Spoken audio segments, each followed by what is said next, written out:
I'm not a stupid person. No doubt many of you will disagree when you understand the situation in which I find myself. I had the arrogance to believe that I was observant and insightful. If this were true, things would have happened completely differently. From the very beginning, I knew Carol was capricious. She was ready to do anything to satisfy her desires. That's exactly what she did when we were dating. This single-mindedness of hers in pursuit of a goal seemed almost admirable. When she decided she needed me, she pursued her goal relentlessly. This was, of course, flattering, but she was also very attractive, intelligent, and had a wide range of interests. She had a very beautiful body, and this immediately attracted attention to her, and then her other qualities were revealed. She bought clothes that were short, low-cut, and tight-fitting. Of course, men noticed and admired her, and women envied her. She watched her diet to make sure she was attractive. None of my assurances convinced her. She needed verification from outside attention. We had a good marriage, but our blissful, perfectly happy marital existence was disrupted when I took a job at a computer consulting firm that involved a lot of out-of-town travel. There was nothing we could do about it. There were few jobs, let alone good jobs, and we couldn't pay the bills with Carol's income alone. Although we didn't have children, it was in our plans. One evening on a trip, I saw two gorgeous young blondes showing off in Red Omar. They walked slowly and swayed gracefully. I sat at the table alone and waited for my food, alone with my thoughts. I was lonely. People were talking, laughing, perhaps touching each other while talking. Sometimes I noticed that someone was looking at me. As they walked by, blondes cast me sidelong glances, as if meeting my gaze would explain why I was alone. When you're happily married and on the road, the emptiness of the experience is easy to recognize. You can call your wife every evening. What can you say about your day? I had lunch alone, went back to work, and realized that most of the sales information could be transferred to the marketing department. You can tell her that you had dinner at a restaurant last night and went back to your room to watch TV. You ask how her day was without you. At least she has friends at home. You are alone. You will see several attractive young women during the trip. You can't date them. Even if they were willing to save them from loneliness, it would be unfair to them. There is no telling where the relationship will lead, and it would also be unfair to the wife. In a hotel bar, being around other living, breathing, talking, laughing. People is the best reminder that there is life to be a part of someday. Sometimes there is an opportunity to dance with someone. What a refreshing change it is to be able to chat. This does not obligate you to anything, but this is human contact. Perhaps I'm exaggerating a little. I remember 3 evenings in order to distinguish them with sufficient clarity from all other formless evenings. Carol noticed the impact travel had on me. Every now and then she would slip something into my suitcase to cheer me up. Sometimes a chocolate bar, sometimes a note to remind me that she missed me too. One day she left a note that promised me a surprise. It was my 3rd week in Chicago, and I had dinner at the hotel restaurant. While waiting for the onion soup, looking at the other customers and wondering what they thought about the lonely guy, I heard a woman's voice to the left. Simon Newsome. I turned around to see an attractive brunette, 5'4", early 30s, with a wedding ring on her left ring finger. Stupid, isn't it? This glance to check is almost involuntary. Sorry, I can't remember the face. Do I know you? No, you don't know. My name is Annie Carson. My old friend Carol Newsome invited me to dinner with you today. She had a different name when we were friends in college, but I heard that she has since married a handsome guy. Do you mind if I join you? Of course not. I was stunned. Carol said you spend a lot of time alone and she wanted some company for once. Wow, she's great. Yes, you are lucky. Marvelous. I think this is the most incredible gift I have ever received. You don't even know half of it. She harassed me until I changed my schedule to meet you here. Carol can't take no for an answer. It took her 5 phone calls. It's nice to feel her care. This is true. You know, you have a nice smile, Simon. Don't forget to tell Carol this. I'll have to thank her properly when I get home. She mentioned it. She said she'll be waiting for you in her little black nightie when you get home. An attractive man approached our table. Men don't interest me, but I know how to evaluate men. Simon, this is my husband, Richard. I stood up and we shook hands. You seem surprised, Simon, she said. Did you really think that your wife was going to set you up with a beautiful seductress while you were alone and far from home? She giggled. Richard is here with us. You didn't have any indecent thoughts, did you? Of course not, I muttered. You are very emotional. Carol was right. I spent one of my best evenings on the road just having dinner with Annie and Richard.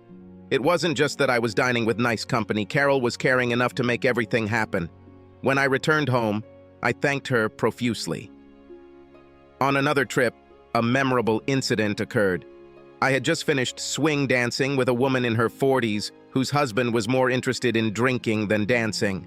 They were both grateful that I danced with her, although for completely different reasons.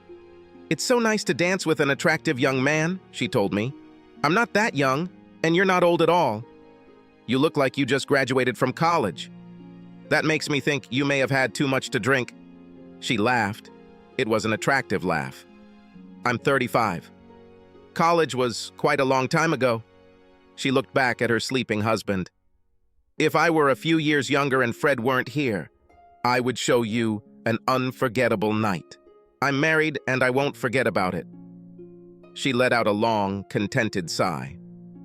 Your wife is a happy woman. I just want to go home. But you helped make my absence more bearable. Thank you for dancing with me. Maybe Fred feels some of his wife's absence. I wish I could, she said, reluctantly returning to him. I returned to my glass.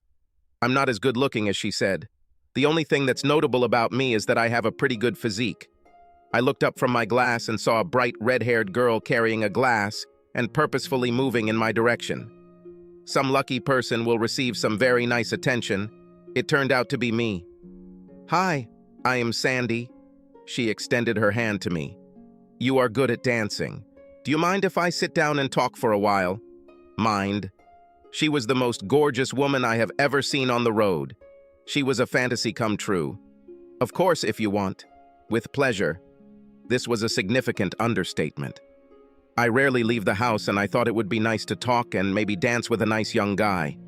Either I inhabited someone else's body or someone stamped young guy on my forehead. She was no more than 25 years old and could have had any guy. Why did she come to me? Well, you're lucky. I can dance and talk. Sometimes at the same time. And a sense of humor too, just the kind of guy I'd like to spend some time with. Having said this, she touched my hand for a moment. I didn't know what to answer. There were younger, prettier guys there. How did she focus on me? My curiosity and suspicion resulted in a silence that threatened to drag on. She saved the day. Why don't we dance? I stood up and extended my hand to her. We went out onto the dance floor to jump around a bit. When the dance ended, the orchestra switched to something slow. I tried to go back to the table, but she grabbed my left arm and put her arm around my neck. Fine, I can dance slow dances. Sandy didn't seem to realize it was a dance. She turned her head towards me so that her right cheek was pressed against mine. She released my left hand with her right and also wrapped it around my neck. She moved closer and suddenly my breasts grew, although in the wrong direction. When she moved her hips, it stopped being a dance and became a frottage. This made me feel very uncomfortable, especially when I realized that if this continued, I would likely exhibit a socially undesirable reaction. Luckily, the song ended before I gave up and I was able to get back to the table. If I were alone, we would immediately go to my room. I would capitulate to this irresistible beauty and throw caution to the wind. But I was not alone, and this presented an insurmountable obstacle for me. You know my name, but I don't know yours. There may be something exciting and dangerous about it, but I think I'd rather know your name if you're willing to introduce yourself. I'm Simon. I find you very attractive, Simon. Why? Maybe she's just a hot, lonely girl who wants sex. But the question remained, why me? My radar was activated. Something was wrong here, although I couldn't put my finger on what it was. In the meantime, I had nothing to lose by accepting the compliment. Thank you. It's very nice of you. I'm very serious, Simon. She took my hands in hers. I would love to spend the night with you. Why? Am I some kind of idiot? A stunningly beautiful woman wants to spend the night with me, and my reaction is to look around for a hidden camera. However, it didn't matter. Even if my radar had not been activated, this invitation had a predetermined permission. I'm drawn to you too, Sandy. Hell, so are all the men here, and probably quite a few women. But I'm married. I know. I saw the ring. Obviously, you're here alone. You left on business. It's just a fling. She'll never know. What's bad about it? I'll know. It doesn't matter whether she finds out or not. Relax. You are here alone. You spend all your time on the road. You deserve a distraction. And I'm sure I'll have a good time too. Sorry, Sandy, I can't. I'm not even really sorry. It's just not my thing. As you wish, Simon. As you wish. I can be unforgettable. She spoke sincerely and seductively. She knew how to get to the man. It is quite possible that she has never been refused in her life, still. I made several promises when I got married, and one of them concerns this situation, Sandy. When I make a promise and it is within my power to keep it, I keep it. You are the most beautiful, sensual, seductive woman I have ever met, including my wife. God knows I will remember the missed opportunity, but I will not break my word. She seemed very surprised, and yet she seemed pleased with something. I couldn't explain it, but I'm sure that's what I saw. I'm very sorry to hear that, but I understand. Your wife is a happy woman. You are the second woman to say this today. Can I get a review to take home? What a delightful laugh she had. Don't worry, I will outline everything in my report, and a sense of humor too. You will need the correct spelling of my name. As pleasant as this joke was, I apologized and returned to the room.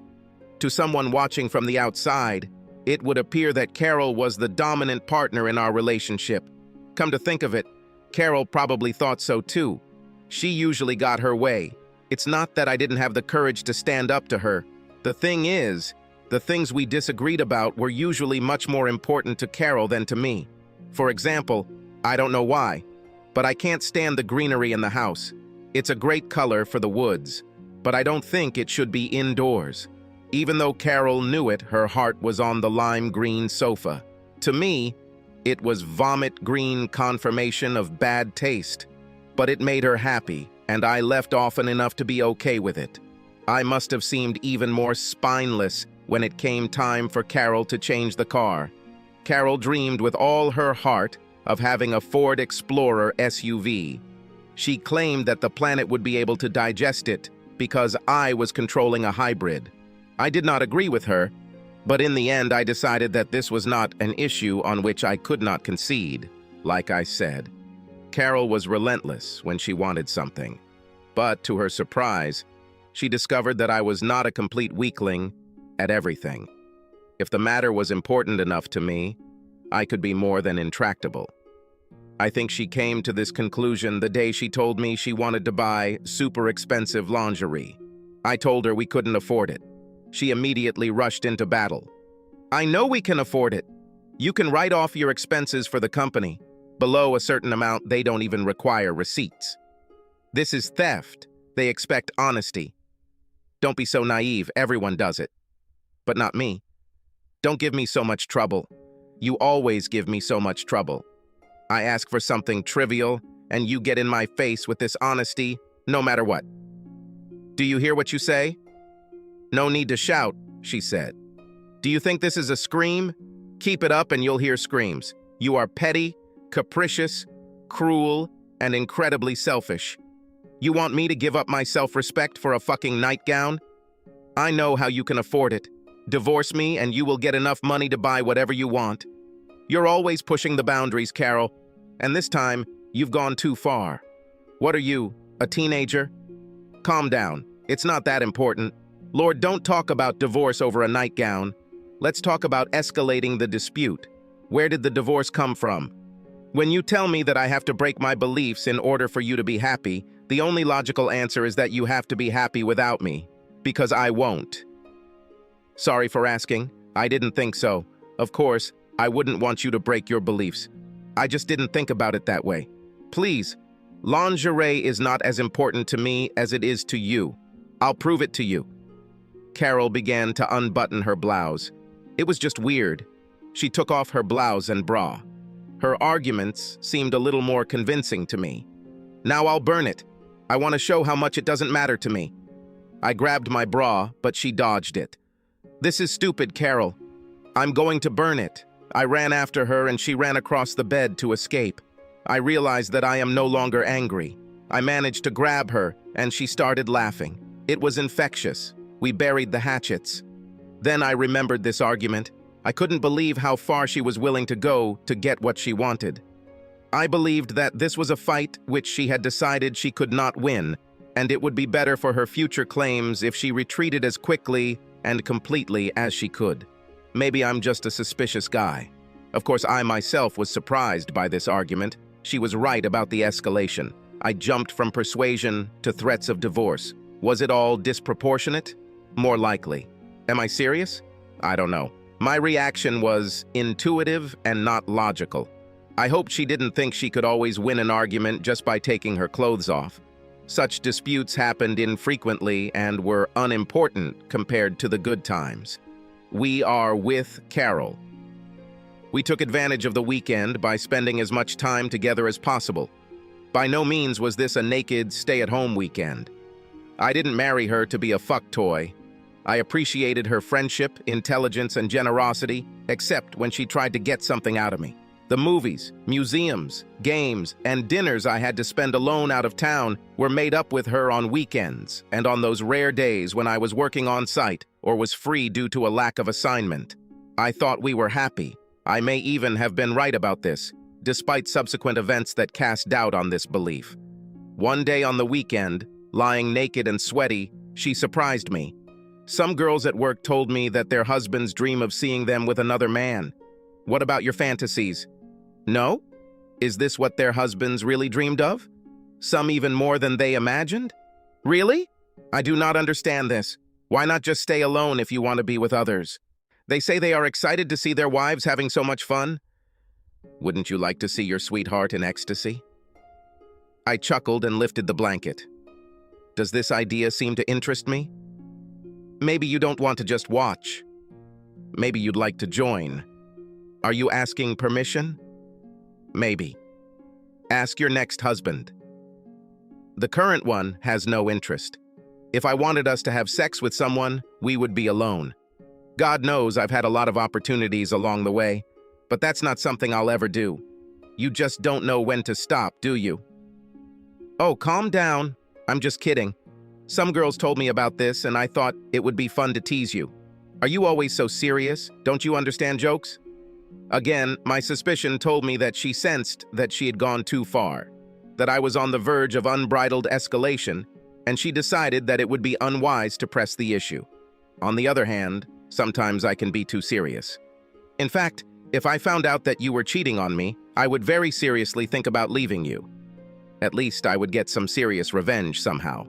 I wouldn't lose any sleep over it. I'm not interested in anyone but you, Carol.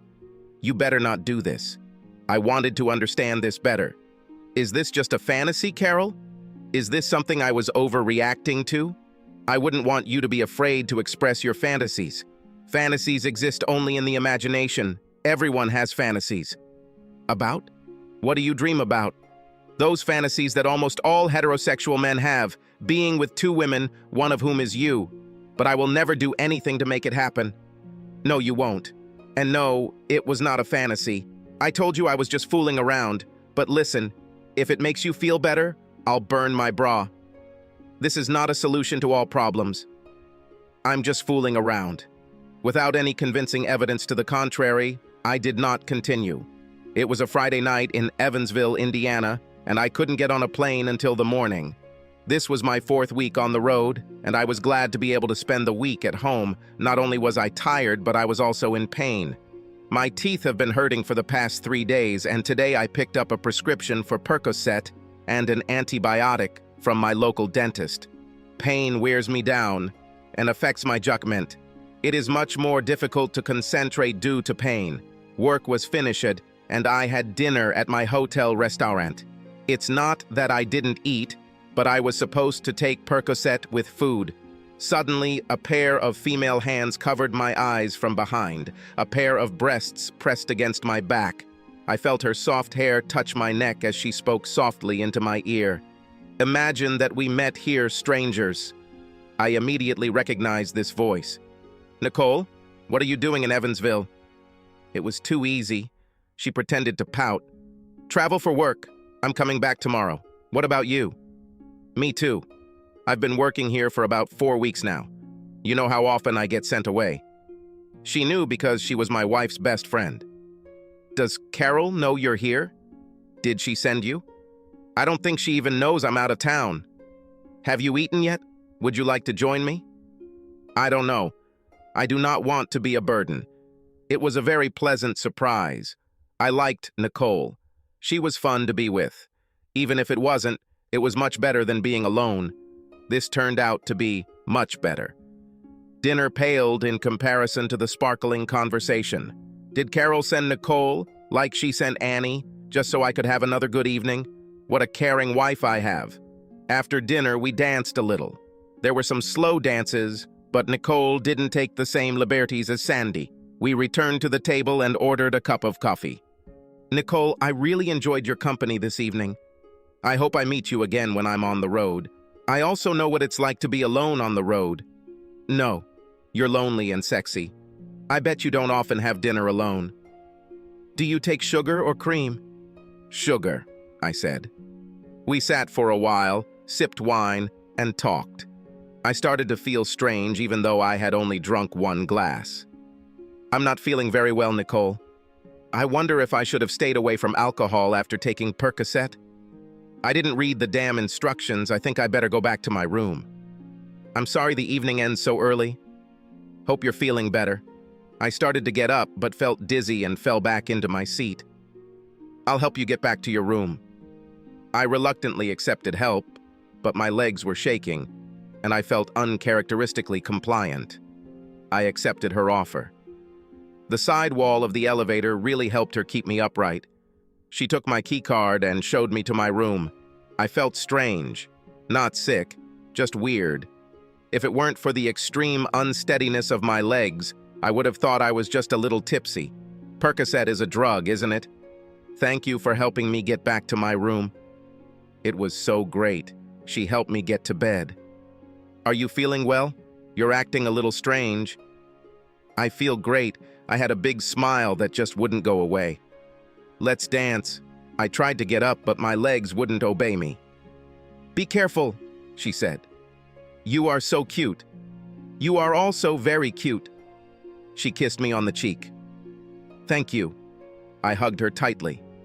It must have been too long because at some point I realized I was hugging her and didn't remember when I started. "I think I better put you to bed." "No, I can do it myself." I lifted my leg with my hands, fell off the bed, and started laughing. For some reason that escapes me now, I found this hysterically funny. "Of course you can." She sat down next to me on the floor and took off my shoes and socks.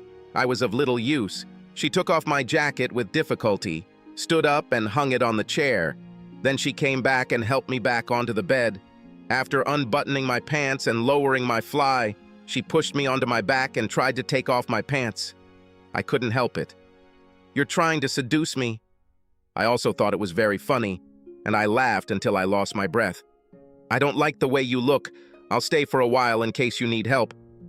Cold. "I just don't think I can leave you alone." Cold.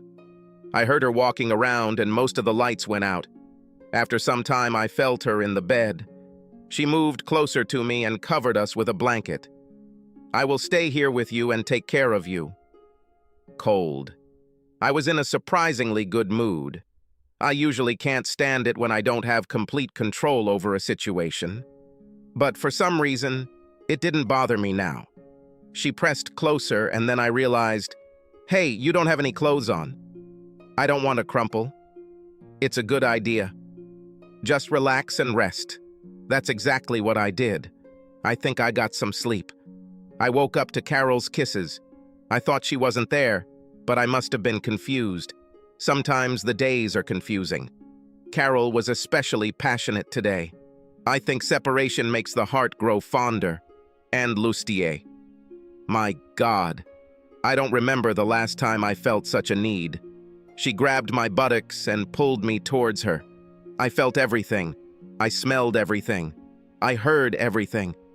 Never before have my feelings been so acute. Carol, this is amazing.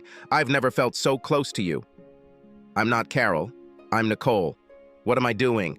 How did it happen? This was wrong. It's okay, Simon. Everything is fine. Everything was okay. I moved forward and was enveloped in a warm, sensual, and luxurious body. Carol Nicole was tired of this pace. Faster. It was more than a proposal. Faster. I can't. Okay, let's try it your way. As far as I could tell, my method worked quite well. It was tiring. I was asleep. It was morning. Sunlight streamed into the room. I stretched. I opened my eyes and looked at Carol, Nicole, who was downstairs. What the hell are you doing? What are you doing here? It's okay, Simon. Everything is not okay. I pulled the sheet over my lower body. My blood pressure jumped. My skin flared up. Everything is fine. You seduced me and I stayed the night. Did I seduce you? I don't. It was wonderful. I'm really sorry. I don't know what came over me. Please forgive me. I never intended to do this. I don't want to say there's anything wrong with you, but I love Carol. Oh God, what have I done? Do not apologize. You couldn't seduce me if I didn't want you to. I'm not upset at all. I feel great. Deep sadness and shame overwhelmed me. I spoke with such conviction, almost arrogance, about the impossibility of ever doing it, and I did it. It didn't matter that I failed Carol, but what was worse was that I failed myself. I was not the person I thought I was, and it devastated me. I'm just another asshole, like all the other assholes. Nicole tried to console me, but she lacked conviction. She seemed more pleased than sympathetic. What should I do? Have I really lost Carol? Did I really cost her Nicole's friendship? For now, I have decided to focus on returning home.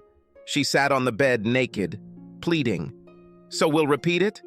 No, this shouldn't have happened. If I do this again, it will be even worse.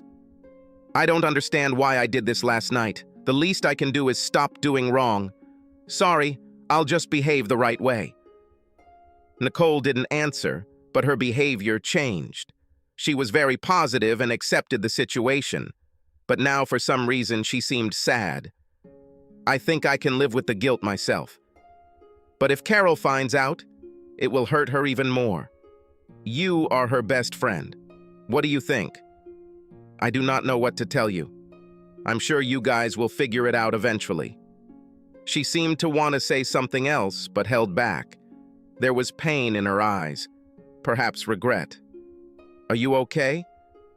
I moved to give her a reassuring hug, but the sheet fell and I realized we were both naked. What can I do to fix everything? She smiled, leaned over and squeezed my hand. Everything is fine with me. You don't have to do anything. Nicole and I spoke just long enough to discuss the details of the trip to the airport.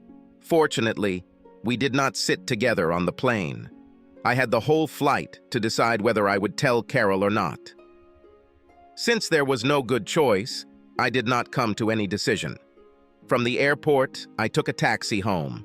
Until I decide, I'll have to act like everything is fine. Carol greeted me enthusiastically. Let's unpack your things, put them away, and then I want to get you cleaned up, cutie. As we unpacked, the choice was made for me. I heard her scream. What the hell is this? I turned around. She was holding blue lace bikini panties in her hands. I blushed. Whose is this? Where?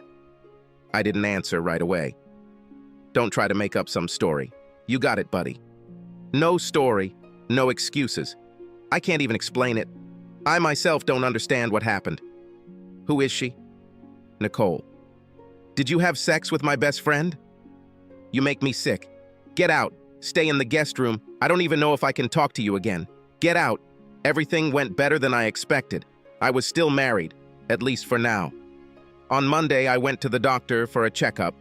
I had no reason to believe that Nicole had any illnesses, but it would be foolish not to be as safe as possible at this late date.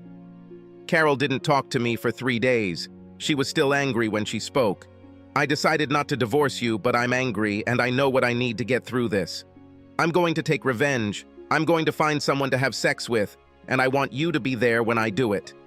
Carol, 2 wrongs don't make a right decision. For me, this is the right decision. I'm just going to use strangers. You had sex with my best friend. I did not want to. I didn't have any plan or intention. It just happened. Would you rather for me to wait until some stranger starts making advances toward me before I let it happen? I'm not trying to soften the severity of what I did. I'm saying that methodical planning takes cheating to another level, beyond what I was doing. As for observation, there is no chance of that. What if I insist? What if I need it to get through this? Otherwise, I won't be able to stay married. I started to fuss. This is your fantasy, isn't it? You've already talked about this before. Do you think you need this to forget about my behavior? Or are you just using this as an excuse to force your fantasy down my throat? What if you go too far? How will it end when one of us gets so far that we break up? Is this your idea of how to get through this? You speak impudently for someone who has fallen so low. I speak as if I love you and don't want to go down a path where it will be impossible for us to be together. Is there really no limit? Everything is fine. We'll make up if you watch. She seemed more disappointed than angry. At least you recognize my right to get even. I didn't even remotely say that. There is no right to do wrong. I just said that I have no right to blame you. No matter how much I've ruined our relationship, I think what you're planning will only make it worse. I will let you know. You will know when this happens, because until then, you will have nothing from me. This was wrong. I mean, there was something inappropriate about this whole situation. It took her 3 days to decide on the appropriate action. But she also told me that if she ever caught me cheating, she would take revenge. But she was quite insistent that I watch her, and she had said so before. She seemed disappointed that she did not get this concession from me, although her behavior before and after was angry. How long will I be cut off? This was a tactic she had used in the past to get her way. If her revenge is swift, it will probably be because she had someone in mind all along. Besides, she didn't really respond to any of my arguments. This was typical when she was trying to get something, but in other circumstances, she thought carefully about my words, responded thoughtfully, and sometimes agreed with me. What I had was inconclusive evidence and a bad feeling. I decided that I needed to gather more information to find out what was really going on. Maybe she was going to pretend to be a liar to teach me a lesson. But then she wouldn't insist that I watch, unless she was prepared for me to dissuade her. Maybe that was exactly what she said, revenge. Maybe she had this all planned out in advance and was just looking for an opportunity to be with him in a way where she couldn't be blamed. Maybe she had an affair with him while I was out of town, and it was staged, so that if I caught her in the future, she could say, "It was just one time with my boyfriend for revenge, and I'm sorry." Maybe it was something so twisted and insidious that I couldn't even imagine it. I decided the only way to find out was to tape them so I could hear what she said and see how she behaved. I needed to act quickly. I had no idea when she would do it. I went to my office in the basement and searched the internet for information and specifications for surveillance equipment. I also looked for local stores to stock the equipment because I didn't know if I had time to wait for it to ship. Shortly after Carol left home, I went about my business. Most of the day was spent setting up the cameras and wiring and hiding them. I hid cameras in our bedroom, guest bedroom, and office. These were the most likely places for a date. I guess I could have installed cameras in the living room and rec room, but I was trying to figure out what it was doing, not creating a spy network. Perhaps I focused on this to distract myself from the guilt and worry about the damage done to our marriage. On Friday afternoon, Carol called me at the office and told me not to worry about being home for dinner. She said that I should spend the night somewhere else and that she would call me when it was safe to return home. I didn't have to do anything. The programs were already connected to my network and the recording would be motion activated. This espionage was not an adventure. This was what I felt I had to do to understand the situation. I went to a restaurant for dinner and then got a motel room. Sitting in my room, staring at the blank TV screen, I wondered what the hell I was doing. What kind of man would allow his wife to do what mine is doing now? Weakling. Someone who doesn't deserve to have their feelings spared. I grabbed the keys and ran out the door. I was going to go home and stop this. I would grab him and throw him out of the house. I got so far as to put the key in the ignition before I started thinking again. What will I tell Carol? If you cheat on me, I will leave you. The problem is that I will also have to say, if you don't forgive me for cheating, I will leave you. The juxtaposition of these two sentences was absurd, but that was not all. Suppose today I managed to prove my masculinity. What's to stop Carol from doing this the first night I'm out of town? Or every night I'm out of town for that matter. I couldn't quit my job to sit at home and watch her all the time. Either way, it wouldn't be a life for either of us. Then she will tell me what she did. The only difference is that I didn't willingly stand by to let it happen. Or maybe he won't say. She'll just keep doing it until she gets caught. I took the key out of the ignition. Confronting her tonight was not the solution. At best, it will delay her revenge. At worst, this could make the situation even more destructive to the continuation of our marriage. I got out of the car and returned to the room. No suitable solution came to mind. I tried to watch TV, but it was difficult for me to concentrate. I felt a sense of foreboding. At about 9 o'clock, I fell into a restless sleep. I woke up at 8, got dressed, and went to breakfast. Carol called me on my cell phone just after 9. She was cheerful, almost cheerful. Now you can go home. I'm going to go shopping and won't be back until this evening. You're in luck today, big guy. See you later. She didn't even wait for an answer. As far as she could tell, the matter was successfully completed. I checked out and went home. I sat down in front of the computer and checked the VCR. Only the one in the bedroom managed to detect any significant time. He didn't use it for a full 8 hours. I think they got some sleep. I rewinded the film for about an hour and turned it on. Many men tell stories about how they saw their wives doing this, and it turned them on. For me, it was an emetic. I saw Carol heading towards the bed from the bathroom. None of us will be lucky today. She sat down on the bed and picked up the phone. Was that when she called me? Hello? Who was on the other end of the line? It was fantastic. Crap.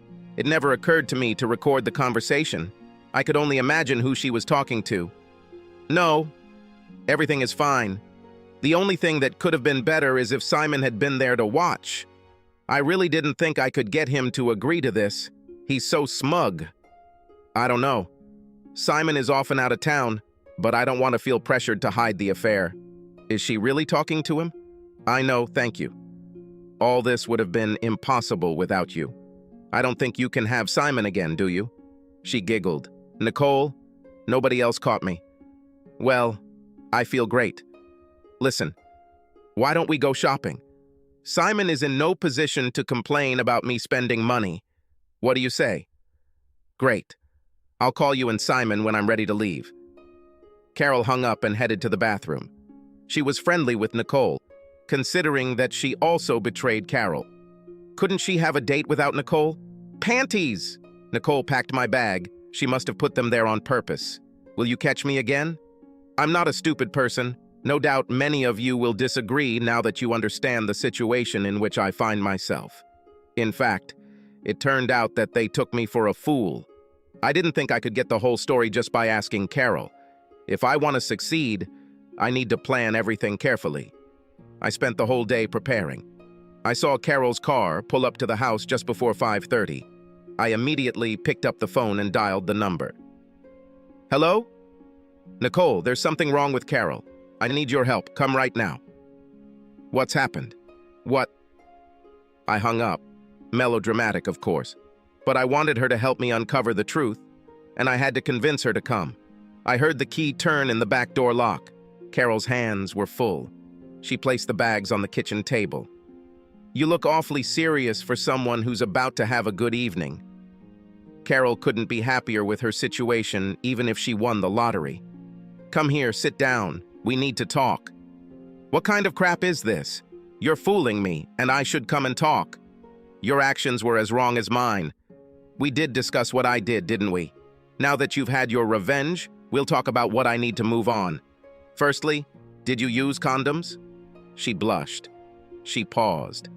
There's no point in telling obvious lies at this point. She was Carol, as always.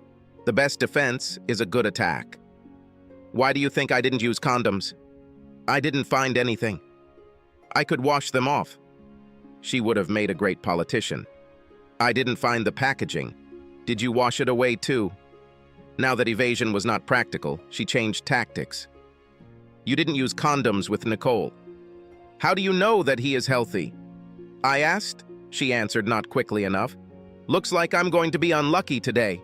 If Bob didn't have to use condoms with my wife, then I'm not going to. Are you healthy?" "They checked me. Until you are checked, you are on your own." "Bastard!"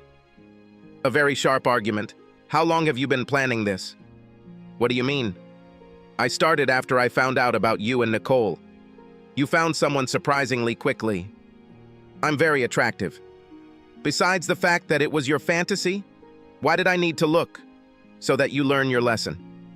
"What kind of lesson is this?" "So that you never fool me again." She was starting to worry. "And how come I didn't learn this? Didn't I know how much I hurt you? Wasn't I disgusted with myself for my lack of self-control?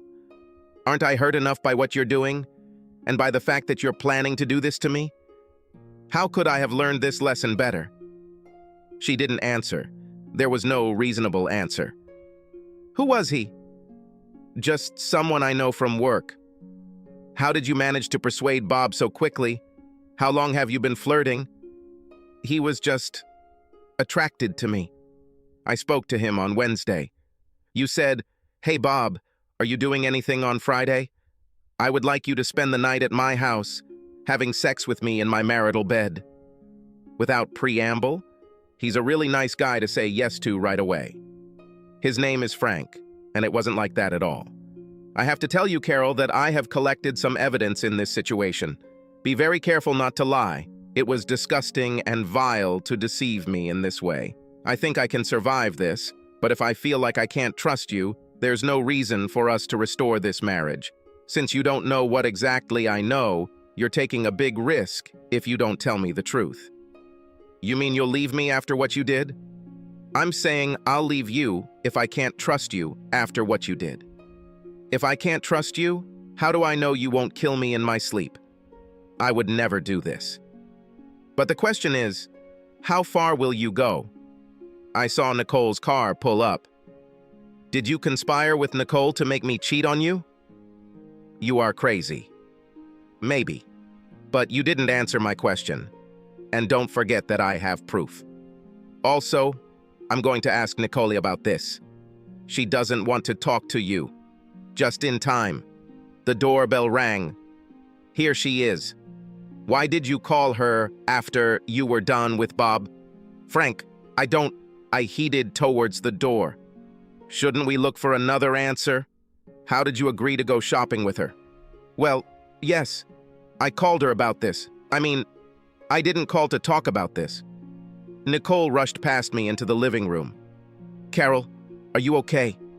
Simon said. "There's something wrong with you." I didn't give her a chance to answer. "Nicole, when did you and Carol start planning this?" Carol intervened. "What are you trying to pull out?" "Carol, calm down. We're going to get to the bottom of this. It's not like that light was to be kept. You have the nerve to drag this into our house. If we don't solve this problem, this will just be your house. You can have sex to your heart's content here, without me." Either my sarcasm or this prospect seemed to be enough to calm her down for a moment. What's wrong with Carol is that we're having a critical conversation about marriage. "Nicole, when did you start planning this?" "Plan what? I do not understand what you're saying."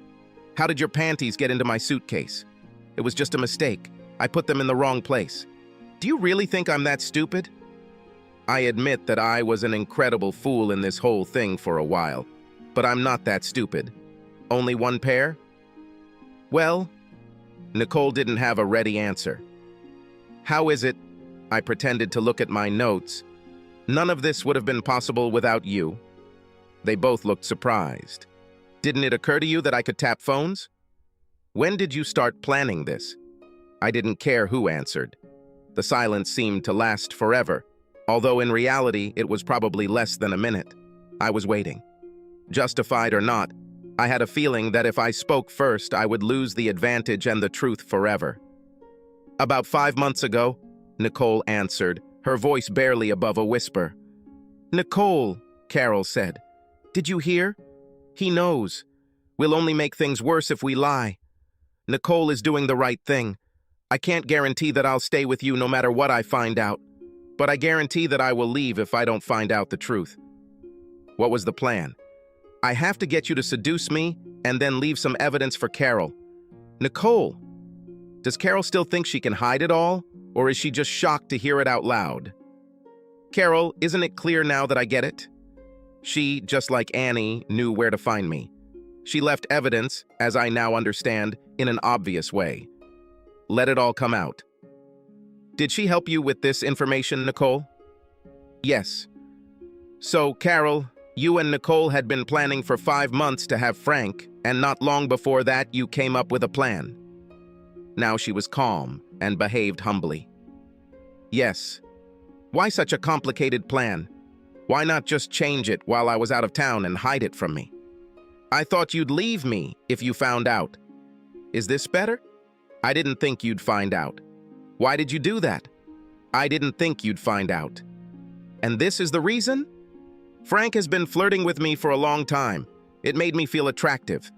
You left, and he was always there. He paid me a lot of attention. He kept trying to win me over, even though I turned him down over and over again. It made me feel special. Being hunted was so exciting. It made me remember how much fun I had playing on the field before we met. I guess I finally let him get to me.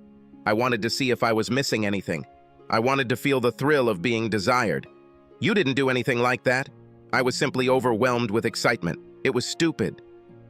You could just be secretly cheating, Carol. It would suck, but at least you wouldn't hurt me. I didn't think you'd find out. So you betrayed me by deceiving me with Frank? And you betrayed me by making me think that everything was my fault? It sounds terrible when you say it like that. So you betrayed me twice? Yes. Sorry, honey. But that's not all, is it? These 2 betrayals are quite bitter to swallow, but they are something I could overcome. But that's not all, is it, Nicole? She shrugged and shook her head.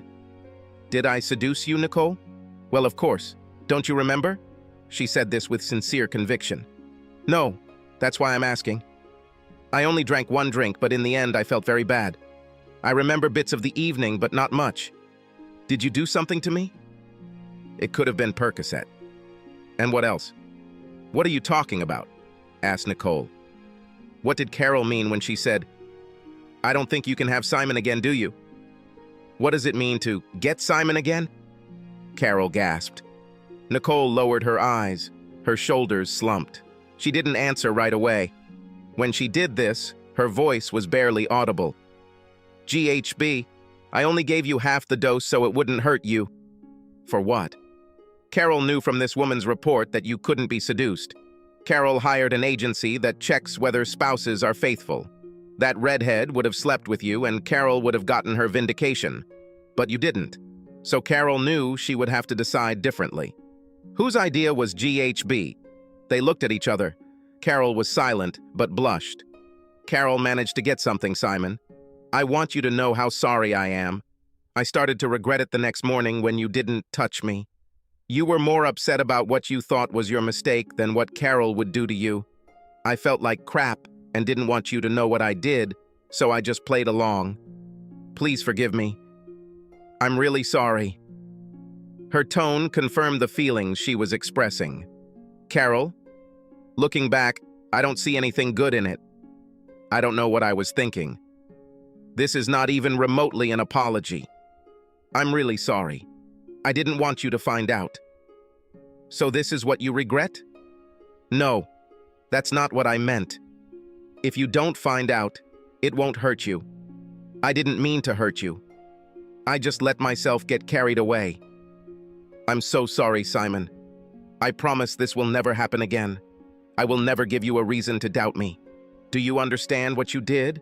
You helped rape me and made me believe it was all my fault. I don't even know what the worst thing about all of this is. I can probably forget that you decided and planned to use Frank. Everyone makes mistakes, even big ones. But that wasn't enough for you. Do you even understand what you've done? You made me become an adulterer. For me, this may be even worse than the fact of rape. This time you pushed your ideas over the edge. Don't leave me, Simon. I will do everything to make amends. I love you more than anything in the world. More than anything in the world except you and what you want. I'm going to leave, Carol. My lawyer will contact you. Don't leave me, Simon, Carol said. I don't know what I'll do without you. I'll do anything. This is the most truthful thing you said today. I went out. She followed me into the bedroom and continued to beg while I packed my things. Anger and resentment prevented me from hearing what she was saying. Maybe she was sincere. Maybe she was just sad about her loss. But it didn't matter. I couldn't stay. She's gone too far. Carol, after the way you treated me, I decided to take revenge. Whatever you want, everything you need, just don't leave me. I gave her hope that after I did everything I set out to do, she could bring me back. It was cruel to let her think that way. At that moment, this thought made me happy. I was a bastard. The pleasure I took then in insulting her now repulses me. But at least I had time to heal. I left her crying. Maybe she really loved me. But it didn't matter. The price was too high. I wanted revenge. I wanted her to suffer the same way I suffered. I wanted the family to know what a ruthless, lying narcissist she is. I wanted the people she worked with to know the kind of betrayal she was willing to bring to work. I wanted my friends to know what she was capable of doing to her longtime lover and companion, and how willing she was to compromise her best friend to get it. Could they be next? I wanted all these people to avoid her. Just the thought of her suffering was cathartic. But after the rush of emotions caused by these thoughts, I wondered what might happen. As for accusing her of rape, without a confession it would be almost impossible. Even then, Nicole could end up in jail, and I didn't want that. If the trial begins, I will become the object of public ridicule. The worst part is that even if I could bring all this suffering to Carol, what would it mean to me? A person who enjoys his own life so little that he only gets pleasure from seeing others suffer? If I took action to make her suffer, I might lose more respect for myself as a man than I would gain from her suffering. I had unfinished business. I watched the tape in the living room. Come in, Frank. Oh, baby, I'm so glad you finally decided to do this. Well, of course you were persistent. You're flattering the girl. I didn't need to see anything anymore. At least she told the truth here. That slimy bastard stalked my wife until he succeeded. This did not mitigate her disgusting behavior, but it deserved some retribution. I called Carol's office and asked to see Frank. Luckily, there was only one Frank. Frank, this is Simon Newsom. I just came from the health department and was told that I was required by law to warn any sexual partners of Carol or I that I had contracted chlamydia from her. You better get checked, man. He spluttered, swore, and called her a damn bitch. Of course, he'll know he's okay, but I'm not done with him yet. A week later, I was waiting in the parking lot when he went to get his car. I walked right up to him and lunged at him as he approached the car, slamming him onto the hood. Hello, Frank, it's Simon Newsom again. I pressed down on it, holding my breath. You bastard. Carol had nothing. Am I the bastard? You stalked my wife, convinced her to have sex with you, ruined our marriage, and I'm a bastard? I continued to press him, either because he found it difficult to breathe, let alone speak, or because he had nothing to say. He remained silent. You're lucky this time, Frank. You didn't catch anything and you're alive. Your next husband may decide to beat you to a pulp or kill you. I probably won't kill you, although I haven't decided that for sure. See you, Frank. Or not. I think I've succeeded in sounding threatening. I hoped he would be worried for a while longer. But it didn't matter. I told the truth. The next guy could just kill him without a second thought. I felt better. Such revenge did not diminish me. I forgave Nicole. She showed real remorse. We even became friends. Carol kept calling, but 2 months passed before I answered her call. Carol, I'm actually not very interested in talking to you. I just wanted to tell you that I have decided to forgive you. I can't say whether you deserve it or not, but you can take me off your conscience. Does this mean that we have a chance to be together again? I forgive you, Carol, but I don't think I can forget. I can't imagine that I'll ever be able to trust you. I will never give you a reason to doubt me again. What happened is enough. Please. I cannot do it. Goodbye. I hung up without waiting for an answer. I spoke without any malice. I just didn't want to risk my peace of mind. I spent a significant part of my life with her, and most of it was very good. I sincerely hoped that she would be happy, but I was not interested in that. If I never hear anything about her life again, I'll be fine. I spoke to Carol again. She called from a new number. Hello, Simon. Carol, we have nothing to talk about. Just give me a minute and listen. That's all I want. I thought a lot about my behavior, especially after you said you forgave me. I could never find the words to adequately describe how badly I behaved. Not only was I willing to risk our relationship over something useless, I was willing to rub your nose in it. I have no idea how I could have done this, and I'm really sorry. I'm not asking you to take me back. They wouldn't take me back after I got in. What I did would be a shame if I did it to a stranger. That I could do this to someone I love, and even worse, to someone who loved me, fills me with disgust. I know this doesn't excuse my behavior, but I needed to give you a sincere apology. I know how empty and useless my apologies were at that time. I understand now. I hope this is of some value to you. After about 10 to 15 seconds, I came to the conclusion that she was finished. Not only did she say the right things, but she seemed sincere. I didn't realize it until now, but I guess I needed to hear them. Thank you, Carol. We both had nothing to say and ended the conversation. Sometime later, Nicole told me, without meaning to, that Carol was unhappy. She rarely goes out. They don't even date anymore. It's a shame, of course, but that's not my problem. I had what I originally wanted, Carol's unhappiness. It didn't bring satisfaction. I loved her, but I probably could have guessed everything from the very beginning. The totality of all her virtues and qualities distracted me from a character flaw that was serious enough to allow her to abandon marriage for the sake of fantasy. I no longer date stubborn women like her. I'm looking for a woman with a kind heart. I also changed my profession. Now I stay at home almost all the time. I hope someday there will be someone to stay home with. Subscribe to our channel so that your second chaff doesn't cheat on you, and go ahead and listen to the next story, because this story is nothing compared to the next one. If you're under 18, don't even think about listening to the next one.